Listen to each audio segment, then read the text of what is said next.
Kali ini tim Black Metal Nusantara mengunjungi Kota Malang. Di episode ini kita akan sedikit mengorek tentang sejarah Black Metal Nusantara. Tapi sebelum nanti kita pergi ke rumah Pak Tony sebagai sesepuh Black Metal Nusantara yang kebetulan bandnya Misanthropic Imperium main di acara BMN Festival 2022, kita akan sedikit kupas tentang Kota Malang. Kita banyak ketahui lah bahwa Kota Malang adalah melahirkan beach wave black metal Indonesia, yaitu ada Paris, ada Ritual Orchestra, terus ada Santet.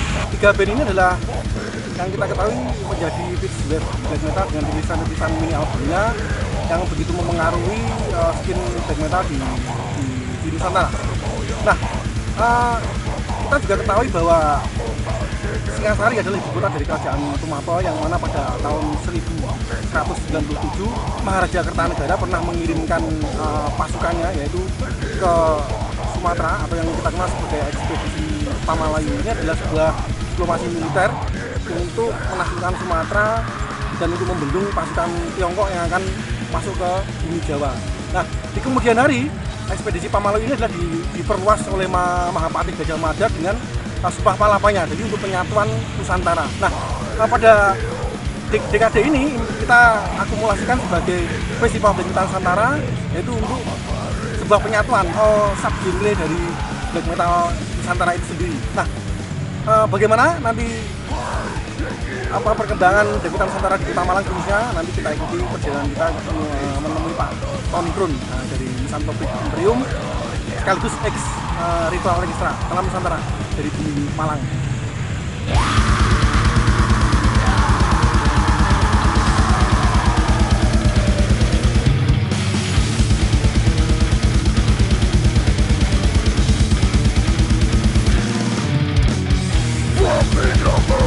Halo, selamat siang. Kami dari Black Metal Nusantara Official. Kali ini kami di Malang bersama Mas Tony Tron dan Mas Radit. Kita akan membahas awal dari sejarah Black Metal Kota Malang dengan mereka berdua tentunya. Yuk kita langsung ngobrol bareng bersama Black Metal Malang. Yuk, Mas. Sebelum kita bahas sejarah Kota Malang, black metalnya ya, Mas Tony mengenal musik black metal dari tahun berapa, Mas? Kalau sebelumnya sendiri sih black metal. Iya. Aku tahu dari black metal itu paling sekitar tahun berapa ya? Tahun 97-an kayak. Cuman main bandnya kan sebelumnya. Main bandnya waktu itu 9 band sekolah lah. Band sekolah. Terus tahun berapa, Mas? Band sekolah itu 94 lah. 94 bandan ya? 94 SMA, Mas? STM. Kebetulan personilnya juga dulu waktu masih di band lama Ritual Orchestra sama Sandi itu satu kelas. Dulu satu kelas, terus sama yang drummernya Edwin itu satu kampung sama Sandi ya. Jadi tahun 94 itu main band sekolah itu udah mainin extreme musik ya. Waktu itu mungkin belum tahu black metal karena taunya itu grindcore sama thrash metal. Nah, itu mainin dulu waktu itu mainin Kreator, Napalm Death, Terrorizer. Nah, terus sekitar tahun 95 diseriusin dengan pakai nama waktu itu Ritual Orchestra, terus band-bandan lagi. Masih bawain Blaze Brian, Black Death waktu itu, terus tahu black metal itu sekitar tahun 96-97 kayaknya. 96-97. Jadi tahun 95 itu baru tahu jenis-jenis musik. Maksudnya ini grindcore, ini black metal, ini thrash metal, ini death metal gitu. Kalau dulu kan belum tahu kayak atmosferik, pasti ada yang belum tahu tahun di black metal gitu. Wah, kabar menggunakan black metal. Nah, kebetulan sing dulu pertama kali band sing tahu itu dapat kaset pinjaman itu Immortal album Diabolical Mysticism itu. Pertama kali dengar black metal lewat situ, Mas? Sama Tools from Nos Imprel Nasarin. Nasarin. Nah, 2 kaset itu. tahu bahwa oh ini black metal. Sebelumnya kan benernya udah pernah dapat kasetnya kayak Profanatica terus, tapi dulu juga nggak tahu kalau itu black metal. Tahunya thrash metal. Jadi tahun 97-an lah. 97. Terus yang menjadi apa ya, Mas Tony berkeinginan terjun ke black metal itu apa? Alasan teman? Iya. Kalau dulu itu kayaknya dari band ya. Dari band. Jadi awalnya kan kalau main bandnya dulu kan Black Death.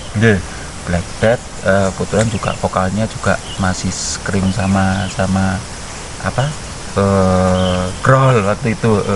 Terus akhirnya dapat referensi kaset tersebut, akhirnya dialihkan ke wes ya boleh main black metal gitu. Akhirnya tahun 97 kayaknya itu sudah main full di total black metal. Alasannya waktu itu apa ya, lebih keren gitu. Lebih keren, cocok sama aku.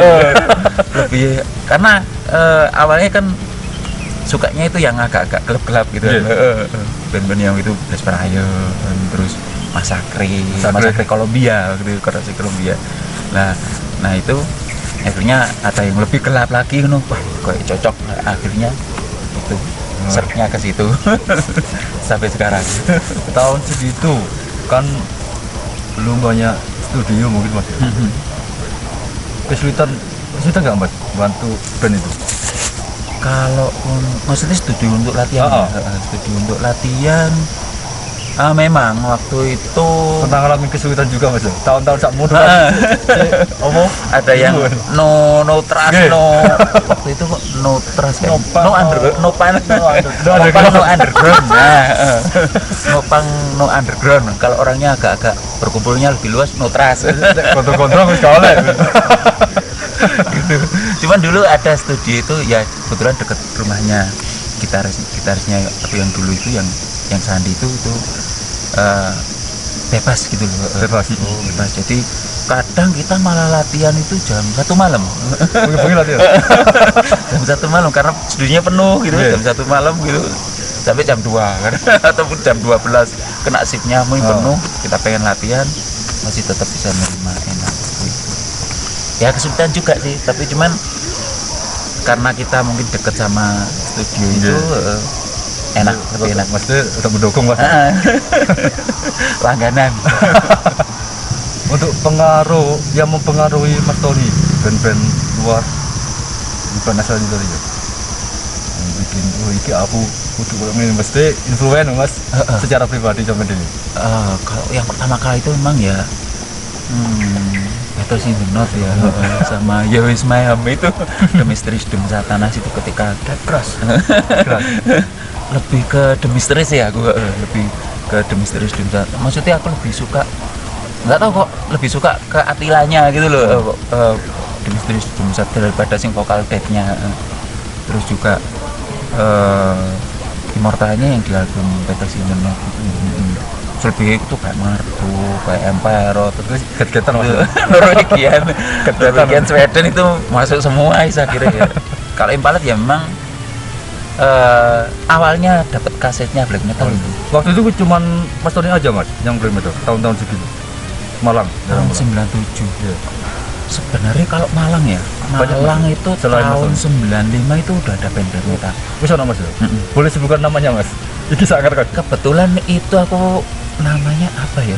Itu waktu Ritual Orchestra main di Parade Musik 10 November di Singosari tahun 95. Itu masih bawain Desperado. Terus malamnya itu juga ada beberapa band yang main waktu itu, ada Rotten Cop juga. Terus ada apa ya? Macam-macam sih. Ya, salah satunya itu. Itu aku pertama kali lihat band Malang ya, perform yang pakai box band di tahun 95 itu. Namanya kalau nggak salah Mormon, kalau nggak salah gitu. Waktu itu kayaknya itu bawain Hypocrisy, bawain Hypocrisy cuman pakai box. Lah, itu pertama kali lihat, kok sangar ya gitu. Itu masih belum tahu black metal, tahunya harus ya tadi greencore apa ringtone gitu. Lah, tahun 95 itu bentuknya udah ada. Cuman nggak tahu band itu cuman band project sekali atau buyar atau nggak tahu.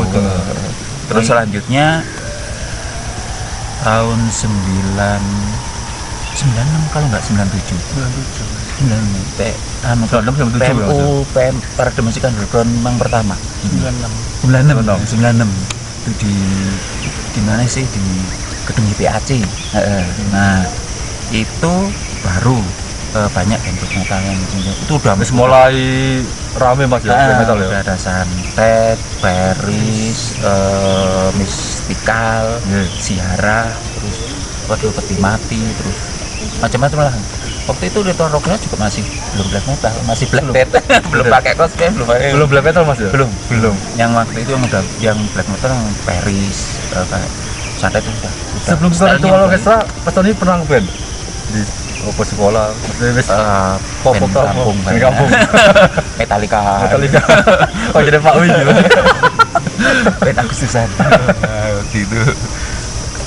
Kalau yang band yang serius pertama kali ya memang di Ritual Orkestra. Itu baru ditemenin Mas ya? Yang masih serius sampai bikin album, bikin sampai bikin tour ya. Waktu itu untuk daerah Malang komunitas sudah ada Mas ya? Komunitas underground tahun 95 kayaknya itu Malang itu sudah ada Total Suffer Community TSC. Itu komunitasnya induk Malang komunitas Huru-hara underground pertama di Malang itu. Kalau sebelumnya kan memang udah ada komunitas musik gitu, cuman musiknya rock, metal atau mungkin ya ada thrash metal juga. Cuman kalau komunitas ekstrim musik atau komunitas underground pertama kali yang di Malang yang aku tahu itu TSC memang. Baru selanjutnya ada sub-subnya kayak Malang Black Metal Division. Itu Malang Black Metal Division paling 97-an kayaknya. 97 Mas? Iya, 96-97 lah, antara pertengahan tahun itu ya? Terbentuknya. Sebelumnya itu dari TSC itu Super Community. Sebelumnya itu ada banyak. Ada MDMF, ada macam-macam sampai sekarang mungkin komunitas apa gitu. Nah, ini kan Mas Tony sekarang lagi di Misanthropic Imperium kan ya? Terus awal pembentukan band Misanthropic Imperium gimana? Awalnya band masa-masa perjuangan. Masa-masa perjuangan sampai saiki gede.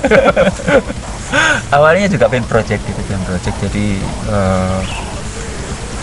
kebetulan aku juga ya maksudnya kan dari genrenya waktu itu band pertama aku dulu kan memang black metalnya yang seperti itu ya, maksudnya ya lebih ke ya kayak Immortal kayak ya ibaratnya itu lah. Aku juga suka gitu loh, suka kayak Black Death waktu itu suka. Yes, Behemoth memang mulai awal aku udah suka gitu. Cuman pas di album kayak Evangelion apa kayak Satanica itu kan aku wah ini kok kepingin banget kayak gini, kayak Belpekor juga gitu kan. Akhirnya bikin proyek waktu itu, bikin proyek iseng-iseng lah ngono.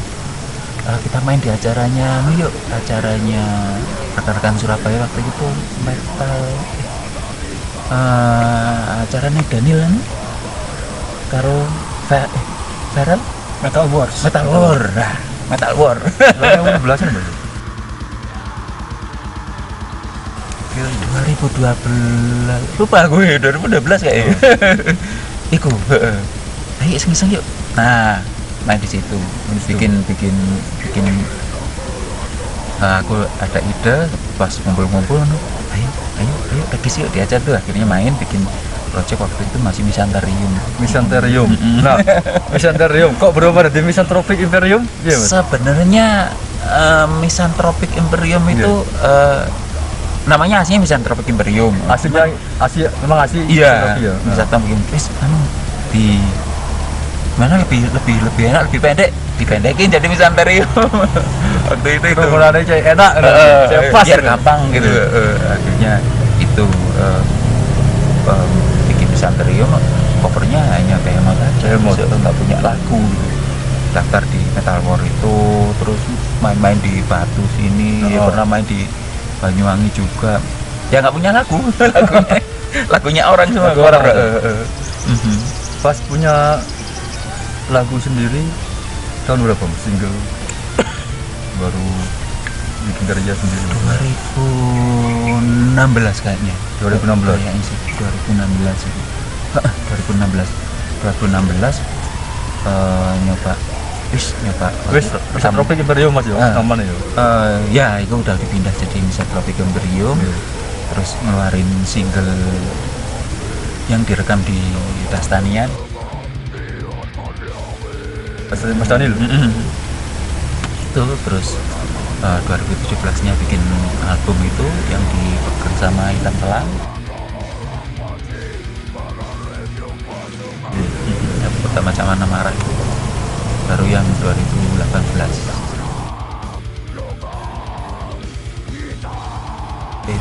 Iya 2018 ya. Itu yang mempengaruhi Misanthropic Imperium band apa ya? Pengaruh Sing kebanyakan sih Behemoth ya. Behemoth ya. Sing lainnya ya mungkin Repekor terus itu Krisin Better iya gitu. Aransemennya Mas Tony semua itu ya? Enggak. Kalau Misanthropic Imperium itu musiknya itu digarap bareng. Mas. Memang ada beberapa yang 90%. Kalau yang ini yang terbaru ini kan yang di IP ini yang apa Legion Luxfer ini kan itu beberapa lagu memang ada yang dari gitaris itu sekitar 80%. 80% dari gitarisnya ini lagunya itu. Terus sisanya baru kita kodok bareng di studio. Untuk penggarapan lirik? Penggarapan memang 100% mulai dari awal. Sampai sendiri. Nah, lirik ini lebih menarik menggambarkan tentang apa Mas Misanthropic Imperium? Liriknya tetap ya? Karena memang kita carinya gelap. Mudah kok gelapan. Intinya di gelap. Intinya di gelap. Karena kita ngomongnya gelap. Udah lah gelap aja. Dalam proses pembuatan lagu di Misanthropic Imperium pernah nggak mengalami kesulitan? Kesulitannya kalau akhir-akhir ini ya mungkin mulai dari aktivitas ya? Aktivitas teman-teman lah bagi masing-masing mungkin kesibukan gitu. Biasanya kan ada yang kerja ya semua kerja semua kerja, cuman turun aku sendiri kerjaan juga di luar kota. Terus yang satunya sendiri juga yang ngetram juga adik sendiri. Meskipun adik sendiri dia juga ada bengkel gitu, dia mengelola bengkelnya gitu, kadang bertabrakan gitu. Nah yang kendalanya itu kita udah materi itu udah ada gitu, ngumpulnya itu ya susah. Ngumpulnya yang susah emang. Ngumpul kafe iki iso iku gak iso. Iya. Gitu Mas. Sekarang masih nyiapin materi-materi baru Mas? Masih nyiapin materi baru. Untuk target sih tahun ini harus keluar, entah itu single, entah itu EP, pokoknya tahun ini harus ada keluar. Jadi memang tahun ini ya harus ada produk gitu. Ya yang beberapa tahun kemarin kan masih stuck gitu, kita mungkin masih ya menata perekonomian. Seperti itu. Untuk Misanthropic Imperium sendiri kan tiru ya Mas Tony Dewi ya?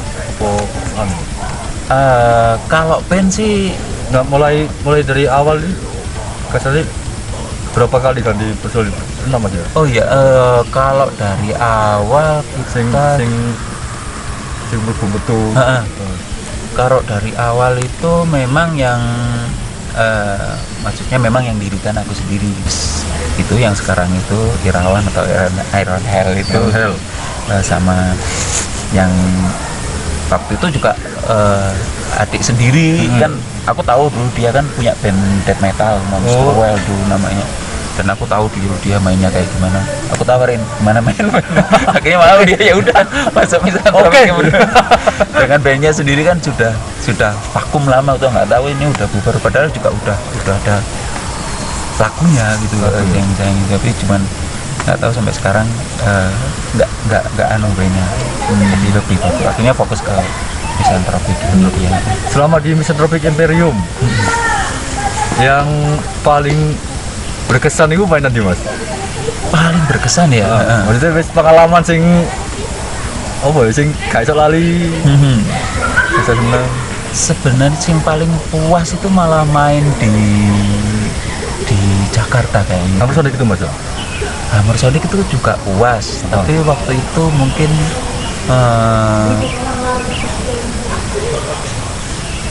dari apa nih ya? Kalau dari anunya puas semua, puas. Jadi perjalanan apa capek biasanya kan wis adu-adu. Iya. Kalau mainnya kemarin yang di Hammer Sonic itu agak kurang fit bawa ya. Kan jauh Mas ya. Ya itu juga agak kesusu-susu waktu itu. Gitu. Mungkin karena kita juga berwaktu Mas ya. Untuk nginepnya itu kan di rumah saudaranya Mas Doni dan Di Priok. Nah itu kayaknya kita juga ngatur estimasi waktunya itu berwaktu Mas ya. Itu agak keburu-buru lah itu. Nggak pas jadi kalau waktu itu langsung prepare-nya itu cepet-cepetan gitu loh. Pengalaman nah, itu sebenarnya mainnya puas. Terus soundnya juga bagus waktu itu. Terus setnya juga bagus. Juga waktu itu dibantu sama teman-teman klip Malang kan untuk di on stage-nya itu kan disetkan di anu juga bagus semua kok. Gowo jeneng Malang sampai Jakarta Mas ya. Iya. Selain band lama kan. Sekarang ganti Centropic Imperium. Iya. Nah, untuk Malang sendiri nih pergerakan black metal di Kota Malang menurut sampean gimana? Kalau sekarang udah bagus kok, cuman memang generasi barunya itu sudah beda selera gitu. Jadi kalau kayak yang ke old schoolan kayaknya hampir nggak ada. Malah kawan Baru yang mungkin BM yang baru-baru gitu, yang atmosferik atau post black atau itu memang ada regenerasi gitu. Cuman kalau aku sendiri sih tetap bangga meskipun itu mereka main post black metal main atmosferik nggak masalah, seperti kan udah ada regenerasi gerakan metal. Dan nambahin Mas Tony, Malang sempat surut ya untuk black metalnya tahun 2000-an ke atas. Sempat surut. Sepi Mas, mulai Sepi waktu itu. Jadi malah aku waktu sama bandku yang dulu itu mainnya di luar kota terus. Nggak benar. Rekreasi terus sampean Mas. Karena ya mungkin di Malang nggak ada event metal itu. Waktu itu hampir kalau event plus Mas. Event ada. Event rame ya. Untuk Black metal. Black metal nggak oleh. Apa akhirnya nggak ada panggung? Iya mungkin masih belum ada minatnya waktu gitu. itu mungkin. Surut. Surut. Jika Aru nek wis main black metal tuh di video. Iya tahun 2000-an. 2000-an ke atas sampai acar 2004 sih mungkin. Itu yang booming itu malah kayak punk, itu banyak. Ska juga. Popang itu merambah di Malang banyak. Tapi distro juga malah banyak. Malah distro. Nah ini sekarang gantian ke Mas Radit ya. Mas dulu Raven Blast ya? Raven Winter. Awalnya Raven Winter. Jadi sebelum Raven Winter itu ada bandnya gitaris kita itu Nebula. Nebula itu 99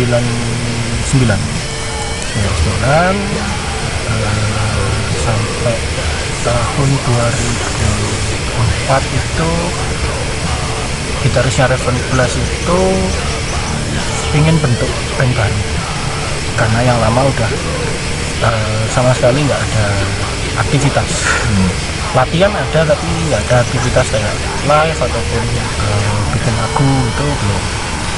2004 itu kita satu kampus sih waktu itu, jadi kampus Ubaya satu fakultas semua. Jadi kita bertiga, saya Nocturnal gitarisnya, Abdi Ngemrat itu ya boleh dibilang kayak foundernya Raven Blast. Nah itu itu dari kampus aja. Iseng aja waktu itu kita ingin bikin band black metal. Itu kayak pengalaman baru juga buat saya karena saya sebelumnya nggak pernah band-bandan. Cuma penikmat musik juga metal, tapi ya sama kayak ceritanya Pak Tony tadi. Alasan yang mendasar buat sampai dewe. Saya Aku pinang black metal rek. Saya nggak berangkat dari black metal. Saya berangkatnya dari death metal waktu itu. Karena ya sama kayak Pak Tony belum bisa nggak tahu genre apapun, yang penting kenceng, covernya serem, itu yang kita dengerin. Boleh jadi diri. Iya. Masalahnya kan Mas. Tapi kok akhirnya Raven Winter sendiri pun mengusung black metal, dan waktu itu kita covering, seneng banget sih covering Dimmu Borgir, entah kenapa. Jadi ada beberapa yang kita cover, band coveran Dimmu Borgir, Covenant, Nakvar kita juga pernah. Nakvar, kita pernah main di TRS itu cover Nakvar. Terus tahun 2005 itu kita mulai rekaman, tidak pernah rilis. Jadi waktu itu rekaman di Menara. Nah, sebelum kita juga Mas, awal-awalnya sampai ke band ini ya. Pengaruh sopo, Mas Tony bareng ini. Ya kalau Tony dulu sih saya nonton Pak Tony itu waktu saya pulang sekolah, saya ingat masih pakai seragam sekolah waktu itu acara di Tunggang KMPI kalau nggak salah. Itu orkestra main itu saya nonton. Nah itu. Jadi ya itu, tapi saya waktu di Malang saya nggak ada keinginan untuk itu masih Raven Winter nggak mesti belum. Oh sudah Raven Winter Itu 9 KMPI 98 97-an kan? Pertama. Ya, 97-an. Saya masih SMP.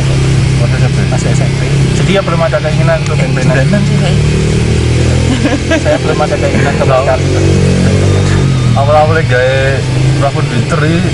Jadi pertamanya waktu Nebula itu latihan di tempatnya Mas Daniel waktu itu, belum Dastanian, masih studio pribadi.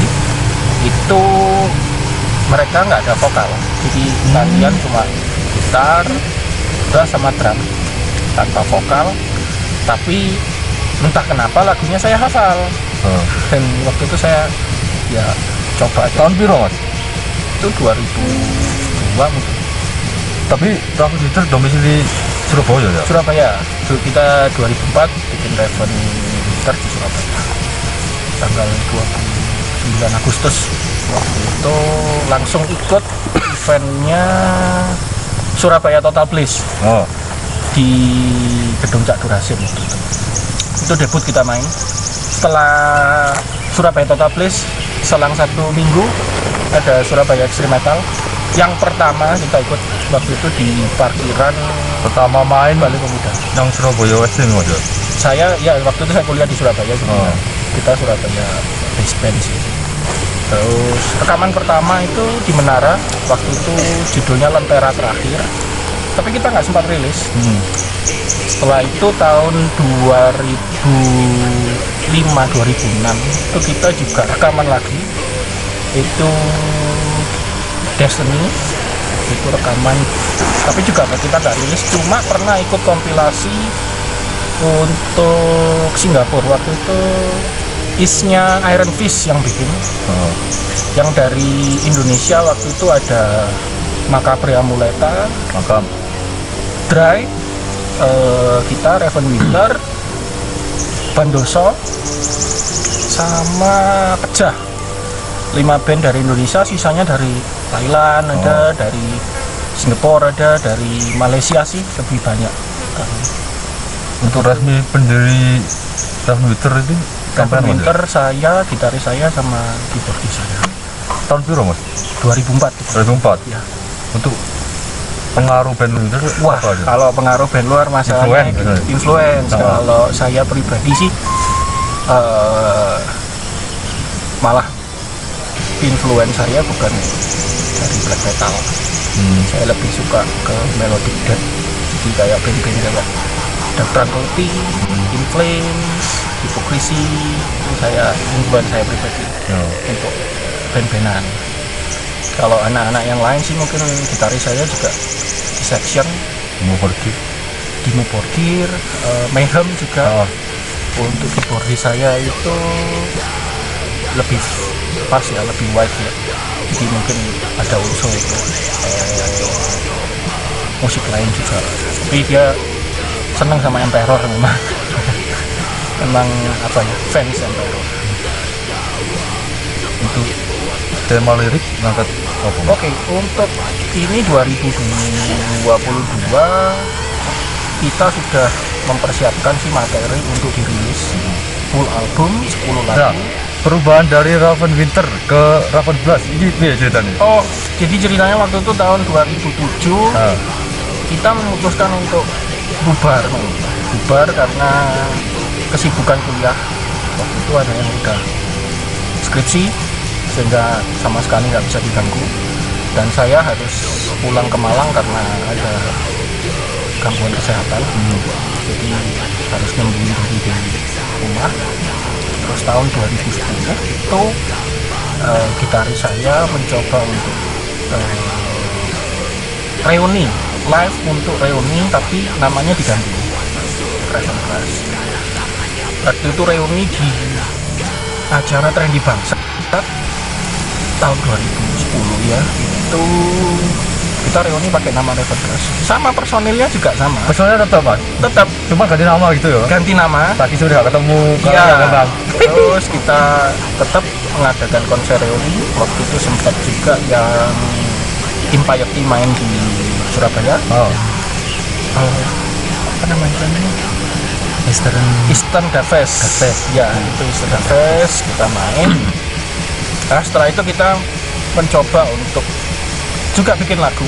Ada beberapa materi tapi kita belum sempat untuk latihan. Saya udah keburu kerja di Jakarta. Nah, setelah itu saya kerja di Jakarta, pulang ke Malang. Setelah itu saya kerja di Bali. Nah, kerja di Bali ini waktu itu kontak-kontakan lagi sama personil lama. Ini kita punya materi lama, ada materi yang belum dipakai, mau diapain? Dibuang percuma atau mau dilanjutin? Nah, tapi karena masih kepingin, jadi kita kita coba untuk nyusun lagi. Jadi potongan-potongan chord, potongan-potongan lirik itu kita coba untuk masukkan menjadi lagu. Sudah mateng, ternyata pandemi. Tahun 2019 ya? Pandemi, diserang pandemi. Kita memutuskan untuk how to gimana kalau kita mencoba untuk home recording. Home recordingnya harus belajar, banyak yang dipelajari, mulai dari penguasaan program untuk take, penguasaan alat juga itu penting, dan gimana caranya kita nyatuin materi vokal, materi gitar, materi keyboard, materi drum itu jadi satu tapi tidak bertemu secara latihan studio. Jadi kita menggunakan sarana ya, handphone, Google Meet, kita Jarak jauh Mas? jarak jauh kita rapat. Jadi gitaris saya bikin guide itu, guide gitar, dia upload, kita yang lain mendownload. Saya mengisi vokal, nanti keyboardis saya ngisi keyboard. Setelah itu kita upload, kita evaluasi bareng-bareng. Oke, kita sampai sini. Langkah selanjutnya apa? Kalau bagus, terus. Ternyata jadi satu lagu sampai selesai tapi belum di mixing. Kita mencoba ke lagu berikutnya, tapi tanpa terasa. Sekarang ada berapa materi sing siap? 10 kita sudah siap untuk dirilis di tahun 2022. Jadi ditunggu aja. Jadi juga jadi tinggal rilis aja. Rencananya album Mas ini Mas ya? Album, full album 10 lagu. 10 lagu. Under produce. Emang iku-iku wae. Mulai wong iki. Nah, sekarang balik lagi ke Mas Tony. Ini tentang masih ke Misanthropic ya. Persiapan ini kan main ke BMN ya. Iya. Persiapan Misanthropic main ke BMN apa ya? Persiapkan Materi baru. Yang pasti materi baru. Mungkin nanti ada satu lagu baru nanti yang kita mainkan di BMN. Rekan-rekan udah maksudnya udah masuk main kayak gitu itu sudah gatel gitu loh. Jadi ketika ada rencana main di situ di BNN, wis materinya lagu baru nanti. Ya kebetulan Agustus ada dua event yang kita main. Bulan Satunya Agustus di Gresik, evolusi metal, sama di Kediri. Di BMN. Mas Radit, iya Mas persiapan ini. Nah, kalau persiapannya kita pasti semua lagu dari materi album baru. Tapi nanti adalah bonus versi sub. Jadi BMN Black Metal Nusantara kan ajang kita berkumpul, ajang kita gembira lah. Jadi pasti nanti ada. Sudah ketemu. Iya, pasti nanti ada kejutan lah. Surprise. Pasti surprise. Untuk yang orang lawas-lawas, orang generasinya Pak Tony pasti nanti seneng lah. Terus untuk persiapan sih sebetulnya personil ya, karena kita sekarang solid bertiga. Iya, personilnya kan di Mas. Oke, kalau saya memang domisili di Malang, tapi yang berdua itu Surabaya. Di Nah, persiapan untuk BMN adalah mencari session player untuk drummer sama bass. Kalau bass mungkin juga Pak Tony Tron bulat lagi ke sini. mau Enggak ada yuk. Ini mau iku-iku aja biasanya kan. untuk drum kita pakai Mas Awang ya. Awang. Awang kita pakai Black Metal Nusantara. Mungkin ono pesan sing pengen disampaikan buat teman-teman di sana tentang apa maksudnya kayak ngajak ayo ketemu lalu reuni rumah. Oh, untuk di Black Metal Nusantara, event Black Metal Nusantara ya. Ke pesan buat rekan-rekan wis ya. Iya. Simple ngono. Pesan yang suka black metal atau mungkin penikmat black metal, terus juga seneng band-band lokal, band Indonesia, band Black Metal Nusantara, datang aja di Kediri 27 Agustus 27 28 ya. Iya. 27 28 kita ngecamp di sana, kita seneng-seneng di sana, terus kita nikmatin juga perform dari band-band yang tampil di sana. Itu aja. Mas Radit, Mas Kalau saya Sedih ya? ayo datang aja ke Black Metal Nusantara karena itu ajang kumpul ya, senang-senang dengerin musik gembira, headbangers, moshpit, terserah mau joget kayak apapun, intinya kita kan rumus soalnya nabunung. kita nikmatin aja bersama, kebersamaan secara apa ya, sesuatu yang kita cintai, sesuatu yang kita lakukan, Membuka sejarah baru. ya sekaligus membuka sejarah baru. Ya ini yang kita lakukan, this is what we do black metal, we love black metal, so ya ayo buang perbedaan, ayo saling nonton bareng-bareng, sekalian menikmati alam, belajar lebih mencintai alam, dan ya kita jaga sama-sama. Ya, datang aja nonton. Untuk lokasinya juga enak ya, Oh, meskipun bawa keluarga, bawa anaknya juga cocok. bagi rekreasi metal. Udah cukup, mungkin ada yang ditambahin Mas? Don't miss it. Udah cukup ya?